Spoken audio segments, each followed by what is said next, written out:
Hello mga ka-RDN, so Mr. Hardner Ongros. So ngayong hapon po, nandito po tayo ngayon sa school para gawin na po natin yung pagre-repair nitong ating mga containerized gardening. So kung makikita po natin, talagang napakadumi po nitong sabi natin ating dating mga potted plant. Yes po, so ngayong araw na to gagawin po natin yung pagsasaayos sa kanila para po matam na natin uli yung mga container. So, unang gagawin po natin, syempre, kinakailangan bunutin natin yung damo, i-mix uli yung mga lupa at na mapangtamnan po natin ang panibagong mga halaman para po sa araw na to. So, tara, samahan niyo po ako dahil gagawin na po natin ang ating activity para po sa hapong ito. So, ngayon po, i-remix po natin uli ang lupa. Yan, tingnan po natin. So, kitang-kita na po yung ating ginagawa. So, makikita po natin talagang ang dala mo na po nitong ating mga half container.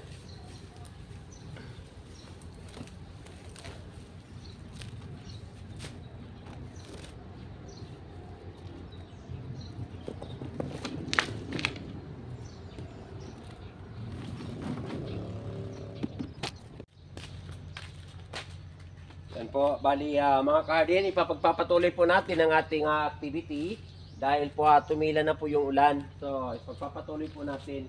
Inaasahan po natin na before po yung magtapos yung ating activity, matatamnan na po natin itong ating mga half container ng mga bagong pananim.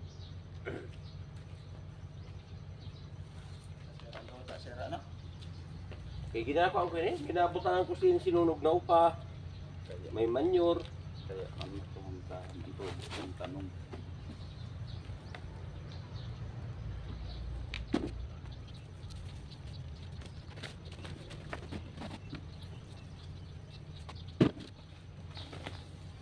Para malinisan nanay. Dati ano.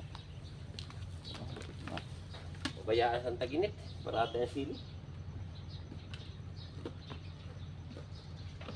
An matibay ang buhay ano an tarong ano Yung tarong. Kaya nakaabot na 3 years. pag-abot pagkuan Patulo naman. mabuhay naman.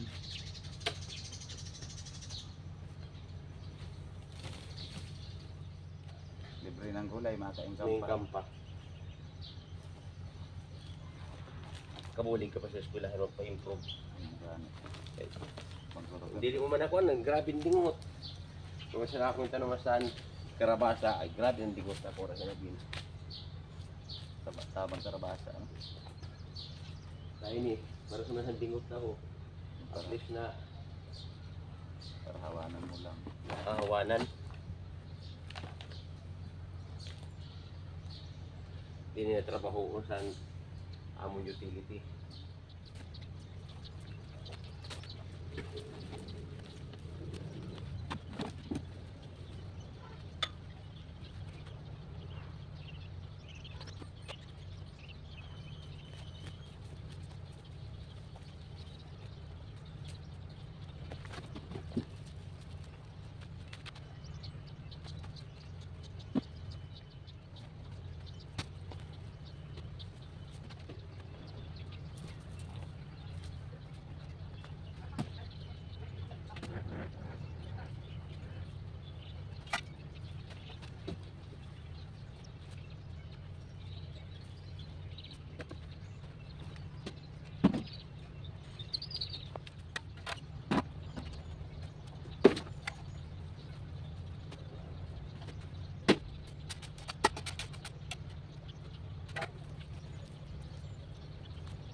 Ngayong hapon po, magtatanim na po tayo ng, sabi natin, Malabar spinach, itong tinatawag natin na Indian spinach or vine spinach. So, ito ay may scientific name na Basilia alba. Yan. At napakarami nitong benefits na ibibigay sa ating mga katawan. Kabilang na po dito yung sabi na nakakakontrol ng cancer at nakakapagpapababa ng timbang. Yan. So, napapa-improve nito yung ating eyesight, yung ating magandang vision o paningin. So, at tumutulong din po ito, sabi natin sa ating body digestion. So, yan po yung sabi natin, ilan lamang po sa mga gamit na makukuha natin mula po sa pag-consume nitong Basilia alba or vine spinach o Malabar spinach o kaya yung tinatawag po natin na Indian spinach. So guys, magtanim na po tayo. Yan. So sa panahon ngayon po, bago tayo makaproduce ng lahat ng gulay, ito po talagang may katumbas po na pira, may katumbas po na pagod, at sakripisyo para mapalaki po natin ang mga halaman natin. Kaya po sa araw na to, samahan nyo ako dahil magbibigay po tayo ng tips sa iba nating mga kababayan, especially yung hindi marunong magtanim ng gulay. So, uso pa rin po sa ating tradisyon bilang mga Pilipino ang mahilig maghingi ng mga sabi natin ng mga gulay at anumang bagay na nagugustuhan natin. Tandaan po natin sa panahon ngayon, masyadong mahirap na po ang buhay. So at bago tayo makaproduce ng gulay, ito ay pinagpapawisan, pinaghihirapan. Kaya kung sa unang paghingi nyo kayo binigyan, iyan ay sabi natin pakikisama lang po yan. Yan ay pakikisama. Pangalawang hingi nyo at kayo ay binigyan uli, yun naman ang tinatawag natin na utang na loob. Yan.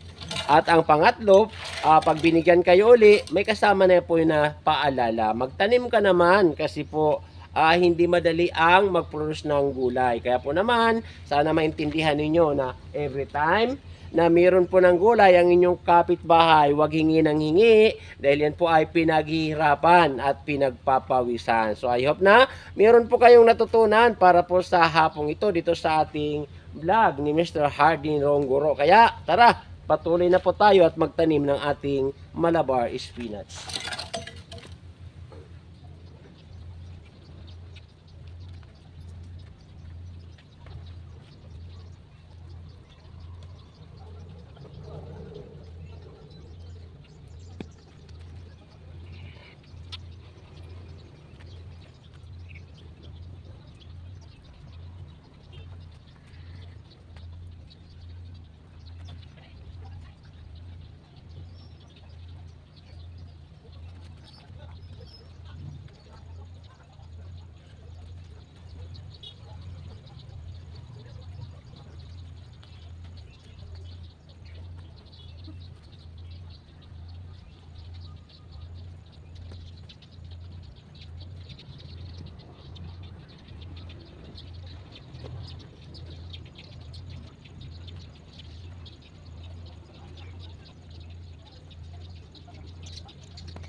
Yan na po ka-hardin ang ating sabi natin na improvise na po na containerized gardening. So nagawa na po natin yung ating containerized gardening ngayong hapon mula doon sa mga dating container na sobrang napakaraming damo.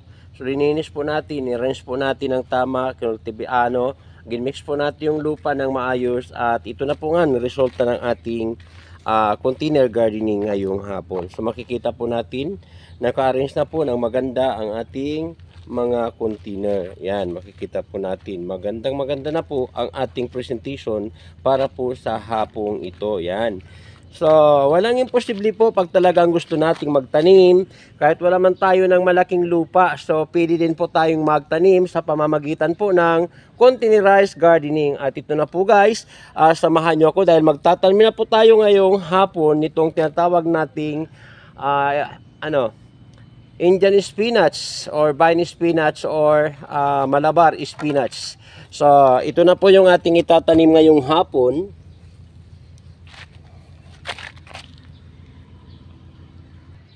Magtatanim na po tayo ng sabi natin Malabar spinach, itong tinatawag natin na Indian spinach or vine spinach. So, ito ay may scientific name na Basilia alba. Yan. At napakarami nitong benefits na ibibigay sa ating mga katawan. Kabilang na po dito yung sabi natin control cancer, it also control anemia, so purifying your body, improve eyesight, and lose your weight o pagbababa ng timbang, at marami pa pong iba. So, ayan po. Sabi natin, yung pagtatanim ng mga halaman, nakadepende po yan sa ating preferences o yung nakahiligan. So, hindi tayo sabi natin, hindi tayo kinakailangang magtanim ng mga gulay na hindi naman natin kinakain. So, yun po yun. Kinakailangan, meron ng market acceptance at ang mahalaga, talagang you like the plant or the vegetable that you have planted. So yan yung pinakamahalaga sa lahat. So ako po mahilig ako kumain itong sabi natin Basilia alba, itong tatawag natin na alugbati, dahil po talagang ito ay nakaka-control po ng ulcer, nakaka-control ng cancer at nakakapagpapababa ng timbang. Yan, so napapa-improve nito yung ating eyesight, yung ating magandang vision o paningin. So at tumutulong din po ito sabi natin sa ating body digestion. So yun po yung sabi natin, ilan lamang po sa mga gamit na makukuha natin mula po sa pag-consume nitong Basilia alba or vine spinach o Malabar spinach o kaya yung tinatawag po natin na Indian spinach. So guys, magtanim na po tayo. Yan.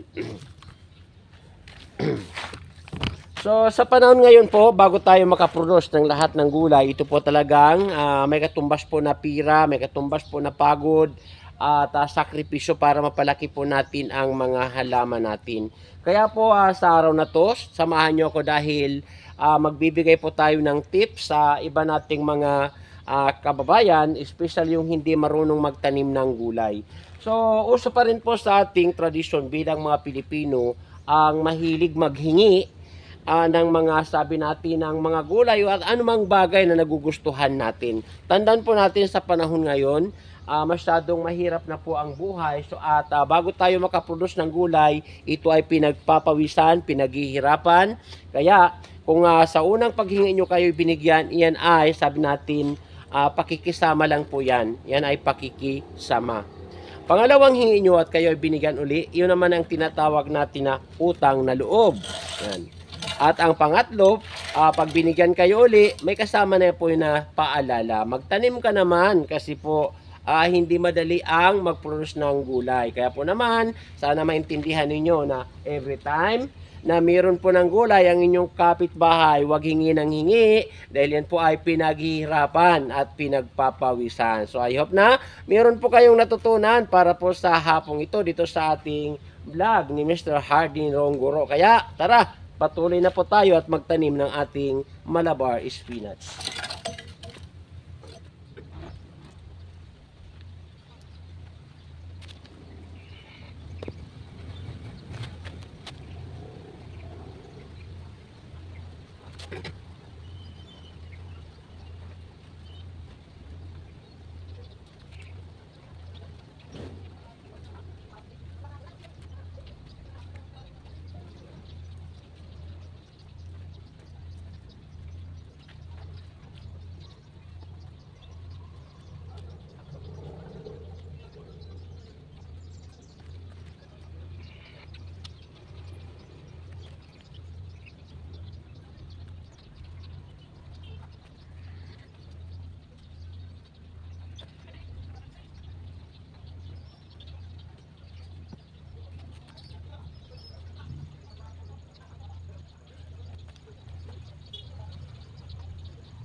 Ayun ang ating mga pananim po.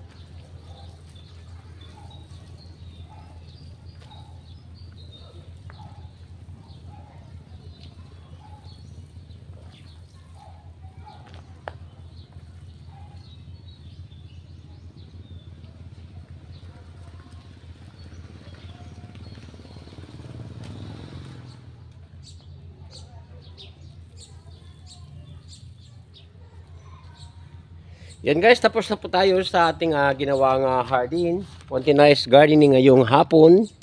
Yan, so ipapakita na natin before po tayo umuwi.